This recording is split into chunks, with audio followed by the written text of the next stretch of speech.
Bonjour à tous encore les bien-aimés, comment vous allez aujourd'hui? Ce matin on est mardi. Apparemment je me rends compte que je commence maintenant les vidéos le mardi. Je ne sais pas pourquoi, mais en tout cas je me laisse guider. Merci Seigneur encore pour cette opportunité, mon Dieu mon roi. Merci encore Seigneur d'être présent dans ce moment de partage. Merci mon Dieu mon roi encore de faire ce que toi seul tu veux. Papa, je m'abandonne à toi et que ma bouche devienne la tienne et que je puisse m'effacer et que toi seul encore tu puisses faire ce que tu veux, Yahweh. Dans le nom de Jésus, mon Dieu, mon roi. Amen. Alors les bien-aimés, bonjour. Bonjour à vous. Ben écoutez, moi de mon côté, comme vous voyez, ça va. Je suis en train de me rétablir progressivement. Voilà, par la grâce de Dieu, donc ça va. Alors, bienvenue à toi qui viens d'arriver. Ici, tu es sur Eau de Vie Édifie. Bonjour à vous qui êtes sur YouTube. Et encore une fois, on est sur notre rubrique Méditons ensemble. Donc, comme j'ai souvent coutume de vous dire à chaque fois que je reprends les vidéos, c'est que du lundi, logiquement, c'est du lundi au mardi, c'est les enseignements. Le mercredi, on fait une petite pause. Le jeudi, on reprend la suite des enseignements. Et le vendredi, on a un témoignage. Et le samedi, logiquement, il y a une prière pour toi. Donc cette prière libre, cette prière inspirée que je pratique déjà depuis un petit moment, par la grâce de Dieu qui bénit beaucoup, vraiment, je rends grâce au Seigneur parce qu'il se passe des choses extraordinaires en fait par rapport à ces prières et toutes ces lectures que je fais. Vraiment, je reçois des témoignages qui vraiment m'encouragent et me disent waouh Seigneur. Et pour vous faire comprendre que tout ce que nous faisons, si c'est la volonté de Dieu, elle a toujours un impact vis-à-vis des gens. Il y a toujours un travail qui se passe. Et j'ai dit gloire à Dieu. Parce que cette œuvre n'est pas la mienne. Cette œuvre, c'est Dieu qui la veut. C'est l'œuvre de Dieu, c'est lui qui fait comme il veut. Donc, je ne peux que dire Amen. Pas pour moi, mais pour Dieu seul qui m'amène et qui me donne la force de faire tout ce que je peux faire aujourd'hui. Alors ici, le slogan, c'est lire la Bible, aimer Jésus, l'intimité. Lire la Bible, l'intimité, l'autocritique, la prière et prendre conscience du péché. Il y a un petit dernier que j'ai rajouté aussi là comme ça, c'est prendre conscience aussi de la sanctification. De prendre conscience aussi qu'il compte quand tu te sanctifies. La Bible dit que la sanctification dont personne ne verra le Seigneur. C'est-à-dire que si tu ne te mets pas à part, si tu ne traverses pas la rivière pour aller de l'autre côté, eh ben, tu ne verras pas le Seigneur.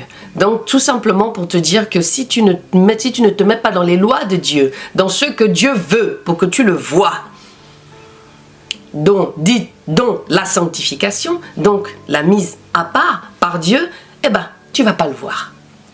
Donc, je reprends encore pour votre bonne compréhension. Aimer Jésus, lire la Bible, la prière, l'intimité, l'autocritique de soi. J'insiste beaucoup sur l'autocritique parce qu'il faut s'auto-analyser. C'est important qu'on s'auto-analyse. On s'auto-regarde. Vous comprenez? Nous sommes le sel de la terre. Donc on doit prendre le temps de nous revoir. Mais devant le Seigneur, hein. Parce que c'est lui qui nous façonne. Allez toujours entre les mains du potier.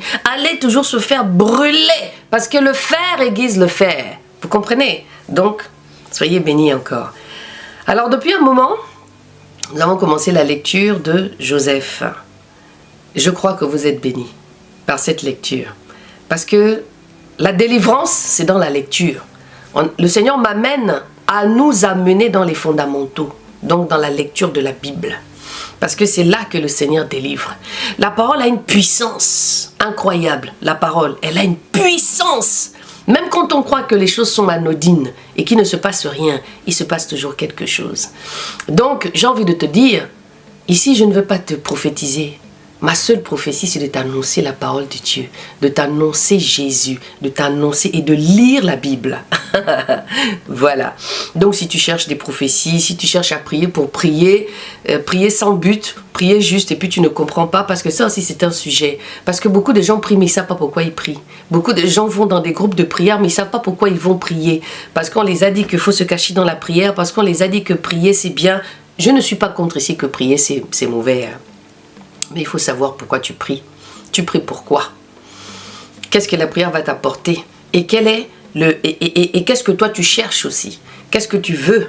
Quelle est ta volonté? Parce que j'ai remarqué qu'il y a beaucoup de gens qui veulent Jésus, qui veulent venir à Dieu, mais ils ne font pas les efforts nécessaires. Ils ne se font pas assez violentes. Dans violence, ils ne se font pas assez violence. J'ai envie de revenir ici sur la femme à la perte de sang. Cette femme a entendu parler de Yahweh. Elle a entendu cet homme-là parce que Jésus avait une réputation. Et sa réputation a fait en sorte que ça a manifesté une certaine foi dans le cœur de cette femme qui est restée pendant 12 ans avec une perte de sang. Elle a tout essayé. Elle a dépensé tout son argent. Et finalement, elle n'a pas eu de guérison. Mais elle a entendu parler du roi. Elle a entendu parler d'El Shaddai. Elle a entendu parler de ce Jésus qui allait passer. Je ne sais pas s'il passait dans sa ville ou... Voilà, parce que Yeshua marchait, il allait de ville en ville dans certains endroits. Et puis elle a entendu parler de lui. Elle a dit que cet homme-là guérit les malades, il ressuscite les morts. Mais qu'est-ce qu'elle a fait? Elle s'est auto-proclamée, elle a eu la foi, elle a réfléchi. Elle s'est dit, mais attends, je peux faire quelque chose. Est-ce que si je touche seulement si je le touche, je crois que je serai guérie vis-à-vis de tout ce que j'ai entendu, par rapport au témoignage qu'elle a reçu, par rapport à tout ce qu'elle a entendu de ce Dieu. Elle s'est dit, je veux le toucher. Je ne cherche même pas à le rencontrer de manière verbale, mais je veux juste le toucher. Et qu'est-ce qu'elle a fait? Elle s'est levée, elle s'est apprêtée, elle s'est dit là, c'est ma délivrance. Elle s'est dit là, c'est mon moment. Donc qu'est-ce que je fais? Je veux le toucher. Et dès qu'elle l'a touché, les différents livres disent ça d'une autre manière. Elle l'a touché, Yahweh a dit, qui m'a touché? Et les gens le disent, mais avec tout le monde qui est là à côté, tu dis qui t'a touché? Mais il a senti une force spéciale sortir de lui, une puissance, la puissance de la foi que cette femme a eue. Et Yahweh l'a dit, va, ta foi t'a guéri. Waouh! Et d'autres versions disent, ah, Jésus, la parole de Dieu. Jésus. Donc, ici, je suis là pour vous encourager. Vous comprenez ça? Vous encourager. Je suis là pour vous amener devant le royaume. Je suis là pour vous présenter Jésus. Je suis là pour vous présenter le Fils de l'homme. Je suis là pour vous présenter le Dieu je suis. Celui qui a rendu ce que je suis moi, Armelle, aujourd'hui. Celui qui m'a transformé. Celui qui m'a rendu, qui m'a fait devenir la femme que je suis. Je ne suis pas parfaite. Je suis toujours en train de me faire façonner par le Seigneur. Je ne suis pas une fille parfaite. J'ai mes défauts. J'ai mes manquements. Les manquements de la chair. J'ai ça. Mais s'il y a bien quelque chose que le Seigneur me donne aussi, c'est cette parole-là, pour vous l'annoncer. Vous comprenez? Je sais que le Seigneur a parlé à quelqu'un. Le Seigneur a parlé à quelqu'un. Le Seigneur te parle. Toi, la récidiviste, le Seigneur te parle. Le Seigneur veut parler aux femmes. Hein? Dans la mission que Dieu m'a donnée là, c'est pour parler aux femmes. C'est pour montrer aux femmes quelque chose qui va nous révéler avec le temps, par sa grâce. Donc du coup, on a parlé de Joseph. On est toujours dans Joseph. On va continuer à lire parce qu'on a lu beaucoup de choses. Aujourd'hui encore, nous allons lire. Nous allons continuer la lecture par la grâce de Dieu. Donc, ceci dit, on va lire maintenant. La semaine dernière, on a lu le 43. On a lu le chapitre 43. On a lu le chapitre 43. Jacob envoie ses fils en Égypte. Maintenant, nous allons lire le 44. Judas remplit ses engagements. Donc, du coup, je vous laisse aller lire. Je ne vais pas faire de récap encore. Je te laisse tout simplement aller découvrir encore une fois et que tu sois délivré par le Seigneur, par sa parole. Parce que c'est la parole de Dieu qui délivre. C'est en lisant que tu es délivré. C'est en ayant ta Bible à la main que tu es délivré. C'est pas seulement en priant. L'intimité avec le Seigneur, c'est très bien. Mais il faut savoir aussi venir... lire aussi, te mettre dans ce moment de calme où tu arrêtes ton téléphone, où tu te mets dans la chambre haute, la tienne, où tu te mets dans le secret avec ton Dieu. C'est à ce moment-là aussi que le Seigneur te parle. C'est là aussi qu'il vient te délivrer de beaucoup de choses dans la lecture et apprendre à connaître. Il y a des gens qui disent, moi je connais Jésus, je connais Dieu, je le connais. J'ai parlé de ça la dernière fois, je le connais. Mais je me rends compte que beaucoup de personnes ne connaissent pas le Seigneur. Ils parlent d'un Dieu qu'ils ne connaissent pas. Ils parlent de quelqu'un qu'ils Ils ont entendu parler par la lecture, par la Bible, mais qui ne veut pas faire cette expérience. Encore une fois, quand on cherche, je donne toujours cet exemple que quand une femme est amoureuse, ou bien quand un homme est amoureux d'une femme et qu'il la veut, il va tout faire, il va chercher, il va faire le curieux, il va aller voir les amis, la famille, il va se cacher même, il va aller même à un endroit où il a rencontré même cette femme pour savoir s'il l'a perdu de vue. Il y a beaucoup de choses, mais faites ça aussi pour Yahweh. Yahweh, on le cherche. Il fait en sorte que tu le cherches. Et en ce moment, il y a un mouvement qui est en train de se passer, hein, je vous dis. Le Seigneur est en train de rassembler ses élus. Que ceux qui ont les oreilles entendent. Il est en train de rassembler ses élus actuellement. Vous ne savez pas, l'homme impie est déjà là. Il est déjà là. Il est assis. Il attend seulement son moment. Parce que chaque chose, c'est le temps. On est en train de rentrer dans plusieurs temps. Le temps de chaque chose qui est en train de se mettre en place par rapport au nouveau gouvernement mondial. On est dans le temps. Donc, saisis ton temps. Écoute et ressens ce qui se passe autour. Nous sommes des hommes et des femmes spirituels. Vous comprenez ça? On est d'abord spirituels. On ne soyons spirituels, comprenons les signes dans l'esprit. Quand Yahweh est en train de créer le ciel et la terre, là, c'était d'abord dans l'esprit, hein, avant que ça ne soit physique. Hein. Donc faites attention. C'était d'abord bam, dans l'esprit. Donc, on est d'abord des gens spirituels. Comprenez ça? On ne combat pas la chair et le sang. Et quand toute chose se passe, c'est d'abord dans l'esprit. Le monde de l'esprit est plus réel que le monde physique que vous voyez là. Bon, le Seigneur a permis que je vous donne un peu. Vous comprenez? Voilà. Le Seigneur parle, le Seigneur dit beaucoup de choses. Aujourd'hui, le Seigneur me permet maintenant de vous dire les choses qu'il me dit dans le secret depuis toutes ces années. Donc, on va avancer. Donc, que ceux qui ont les oreilles entendent et que vous soyez délivrés encore. Parce que je crois que ce que je fais là, je le fais pour quelque chose. Parce que je crois que toi qui vas écouter, toi qui vas partager cette vidéo, les amis, partagez. Partagez. Donnez aussi à vos sœurs qui comprennent la parole de Dieu. Pour que vous soyez aussi autonomes, que vous soyez aussi libres, que vous comprenez que vous n'avez pas besoin de 10 000 personnes, X, Y, Z de personnes. Même si le Seigneur suscite toujours des personnes pour vous emmener quelque part. Vous comprenez ça? Il ne faut pas le négliger. Mais, il faudrait que la quête soit d'abord aussi personnelle. Le salut là, c'est personnel. Hein? Ce n'est pas parce que toi tu es, et puis ton copine aussi, et puis ton frère, et puis non. C'est personnel. Dieu te veut seul avec lui. Alléluia. Merci Seigneur encore pour ta parole, parce que je crois qu'il y a encore quelque chose qui s'est passé. Nous allons lire le chapitre 44. D'accord? Judas remplit ses engagements. Amen. Et Joseph donna un ordre à son intendant en disant: remplis de vivres les sacs de ces gens, autant qu'ils en pourront porter, et remets l'argent de chacun à l'entrée de son sac. Tu mettras aussi ma coupe, la coupe d'argent, à l'entrée du sac du plus petit avec l'argent de son blé. Et il fit comme Joseph lui avait dit. Le matin, dès qu'il fit jour, on envoya ses hommes avec leur âne. Ils étaient sortis de la ville, ils n'en étaient guère éloignés, lorsque Joseph dit à son intendant: va, poursuis cet homme, et quand tu les auras atteints, tu leur diras: pourquoi avez-vous rendu le mal pour le bien? N'est-ce pas la coupe dont se sert mon Seigneur pour boire et pour deviner? Vous avez mal fait d'agir ainsi. L'intendant les atteignit et leur dit ces paroles. Ils lui répondirent: pourquoi mon Seigneur parle-t-il ainsi, loin de tes serviteurs? La pensée de faire pareille chose, voici, nous t'avons rapporté du pays de Canaan l'argent que nous t'avons rapporté du pays de Canaan, l'argent que nous avions trouvé à l'entrée de nos sacs. Et comment aurions-nous dérobé de l'argent ou de l'or de la maison de ton maître? Que celui de tes serviteurs sur qui se trouvera la coupe meure, et nous serons aussi esclaves de mon Seigneur.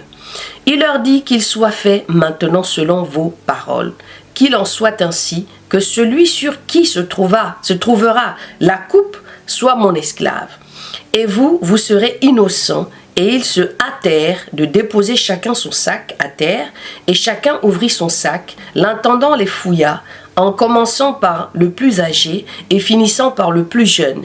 Et la coupe fut trouvée dans le sac de Benjamin. Alors ils déchirèrent leurs vêtements et chacun rechargea son âne, et ils retournèrent à la ville. Judas et ses frères arrivèrent à la maison de Joseph, qui était encore là, et ils se jetèrent à terre devant lui. Joseph leur dit, « Quelle action avez-vous faite? Ne savez-vous pas qu'un homme tel que moi devinerait? Judas lui répondit, « Que dirons-nous à mon Seigneur? Comment parlerons-nous? Et comment nous justifierons-nous? Dieu a trouvé l'iniquité de tes serviteurs. Voici, nous sommes esclaves de mon Seigneur, nous et celui entre les mains de qui la coupe a été trouvée. Mais il dit, loin de moi la pensée d'agir ainsi. L'homme dans la main duquel la coupe a été trouvée sera mon esclave. Mais vous remontez en paix vers votre père. Alors Judas s'approcha de lui en disant, pardon, mon Seigneur. Je te prie que ton serviteur dise un mot. Hé, Judas a eu chaud. Parce que son père a dit que là tu pars avec mon fils Benjamin là. Il a dit à son père Israël que laisse-moi, ton fils va revenir. Ne t'inquiète pas, je ferai tout. Parce que lui-même il savait déjà ce qu'il avait dans le cœur et ce qu'il avait déjà fait à Joseph même. Joseph là, il est en train de les faire ça dur. Et ça c'était la petite vengeance personnelle de Joseph à ses frères. Gloire à Dieu. Ah là là. Alors Judas s'approcha de lui en disant, pardon, mon Seigneur, je te prie que ton serviteur dise un mot. Je te prie aux oreilles de mon Seigneur et que ta colère ne s'enflamme point contre ton serviteur, car tu es comme Pharaon.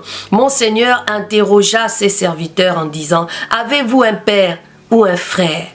Nous avons répondu à non, à mon Seigneur. Nous avons notre père qui est âgé et un enfant de sa vieillesse et qui est le plus jeune d'entre nous, son frère est mort, et celui-ci est resté le seul enfant de sa mère, et son père l'aime. Tu as dit à tes serviteurs, faites-le descendre vers moi. Il est en train de lui faire ressasser un peu l'histoire. Et que je le vois de mes yeux. Nous avons répondu à mon Seigneur, cet enfant ne peut quitter son père, car s'il le quitte, son père mourra. Alors que tu as dit à tes serviteurs, si votre petit frère ne descend pas, vous ne verrez plus ma face.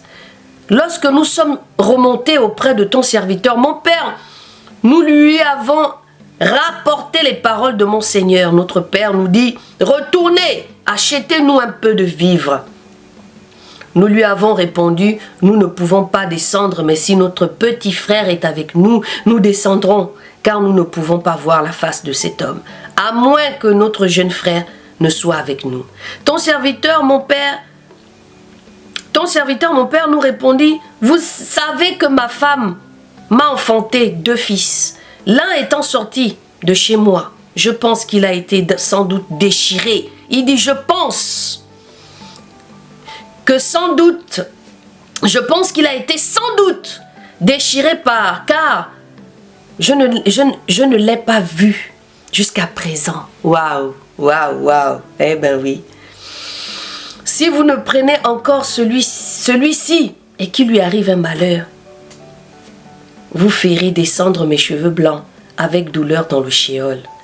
Et maintenant, quand je retournerai auprès de ton serviteur, mon père, si l'enfant dont l'âme est liée étroitement à la sienne n'est pas avec nous, il arrivera qu'aussitôt aura vu que l'enfant n'est pas avec nous, il mourra. Ainsi, tes serviteurs feront descendre avec douleur dans le shéol les cheveux blancs de ton serviteur, notre père. De plus, ton serviteur a répondu pour l'enfant, en le prenant à mon père, en disant, si je ne te le ramène pas, je serai pour toujours coupable envers mon père. Ainsi maintenant je te prie que ton serviteur soit esclave de mon Seigneur à la place de l'enfant et que l'enfant remonte avec ses frères. Car comment remonterai-je vers mon père si l'enfant n'est pas avec moi? Que je ne vois point d'affliction qu'en aurait mon père. Alléluia. On va s'arrêter là au chapitre 44. Parce que demain, ça va être Joseph révèle maintenant. Après tout ce que son grand frère lui a dit, là, ça a touché Joseph. Et c'est comme ça maintenant qu'il va maintenant se révéler à ses frères. par rapport à cette vérité que son frère, que Benjamin lui a sorti. Non, c'est pas Benjamin, c'est Judas. Que Judas lui a sorti. Cette vérité-là, en fait, a touché Joseph. Il s'est rendu compte que son grand frère avait beaucoup de choses par rapport à ce qui a été fait. Parce que il n'y a que lui et ses frères qui savaient ce qui s'était passé dans sa propre vie à lui-même. Vous voyez un peu? Non. La Bible, hein, c'est magnifique. Et je sais que toutes ces paroles-là, vous savez, la parole de Dieu a une puissance. Et je sais qu'elle va te toucher maintenant. Je sais que cette parole va parler à ton cœur. Je sais que l'histoire de Joseph est en train de toucher énormément de personnes en ce moment. Je sais que cette parole est en train de vous faire comprendre. Il n'y a pas de hasard avec Dieu. Hein. Cette histoire-là, c'est la patience, c'est l'amour, c'est le pardon. C'est la sagesse, c'est l'humilité devant le Seigneur, c'est l'intimité avec Dieu. Dans la Bible dit, pour vous qui m'avez suivi, la Bible dit que Yahweh était avec David.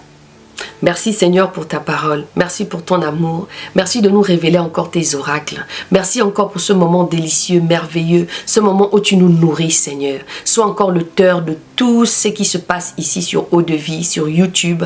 Papa, que toi seul encore tu puisses toucher, parler par ta grâce. Ce sont tes enfants, c'est toi qui appelles tes enfants à toi. C'est toi Père éternel qui mets les semences, c'est toi qui mets les graines, c'est toi Père éternel qui mets chaque chose. Que la puissance de ta parole Père éternel puisse agir, que la puissance de cette parole qui est vie, oh, au nom de Jésus.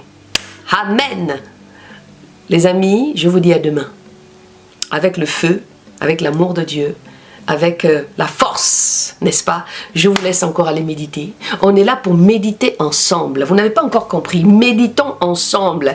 Et pour le vendredi, pour vous qui avez des témoignages, pour vous qui voudrez témoigner, donc, n'est-ce pas, vous pouvez m'apporter vos histoires. Vous pouvez m'appeler, pour vous qui êtes sur Facebook. Vous pouvez me laisser un message sur le numéro de téléphone que je mets tout le temps. Et on peut échanger, parler pour que je puisse partager votre témoignage de comment Dieu vous a arraché par rapport à la sanctification. Comment il vous a pris, il vous a mis à part pour aller au royaume.